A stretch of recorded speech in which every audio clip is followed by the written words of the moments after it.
With us now. Fog's gone. A bit of a chilly night again, though. Yeah, it is. But I think the trade-off is worth it. Get rid of the fog and, all of the issues that it brings, and really get brilliant afternoons and warm ones, too. Let's take you up to the mountains. They've been enjoying some really great weather, and just the fading light at sunset has been fantastic. There's Mount Jefferson and the Three Sisters silhouetted with that late afternoon light. Okay, everywhere, or not everywhere else, but elsewhere in the valleys, fog has been an issue, and it was this morning, too, until the east wind really took care of it, and then you see it just melts away from north to south. Left over around Eugene and down around Roseburg, and now it's set up in the Columbia Basin. But otherwise, Oregon will be clear for several days to come, and that's exactly how we are right now. 40 degrees, and the winds again at the airport have gotten light. That happens sometimes at night. What happens is the east wind will rise and be just above the surface. As the surface cools off, creates some really dense cold air. The wind just skips over the top of that, and that's what's happening right now. 58 in Vancouver, 59 in Hillsborough, 58 in Scappoose. Made the 70s on the south coast. Wow, Gold Beach 72, Brookings 75. What a great day to be anywhere on the coast of Oregon. Tillamook was 63 as well. Now, speaking of the Oregon coast, just to the west of Bandon, we had an earthquake, and it was a strong one. It was a 6.0, and that was roughly about 200 miles to the west of Bandon.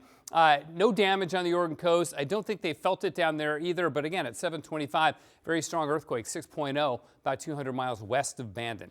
Okay, tomorrow, clear and breezy all day long. We'll be about 40 in the morning, get up to 55 tomorrow afternoon.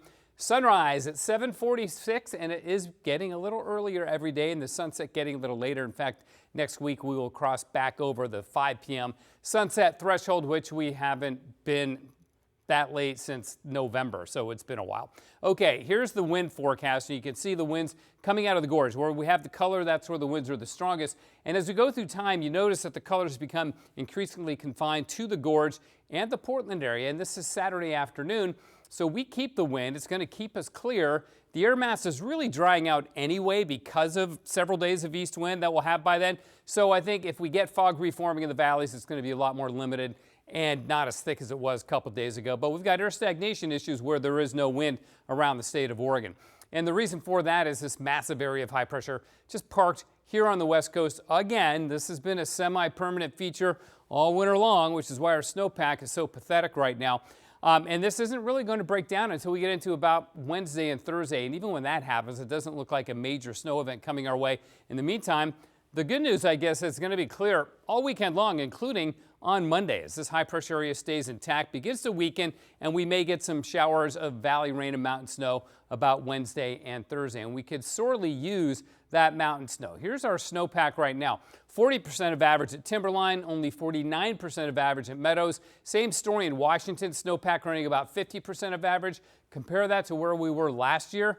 We had 106 inches at Timberline on January 15th of last year, 100 inches at Meadows. So wow, what a difference a year has made, but we still have time to make up quite a bit of that. 40 degrees right now, freezing level 12,400 feet. So clear, windy, high 55 tomorrow, 53 Saturday, 54 Sunday, lows in the 30s but above freezing. Martin Luther King Jr. Day is Monday. It's going to be beautiful weather here in the Northwest for that.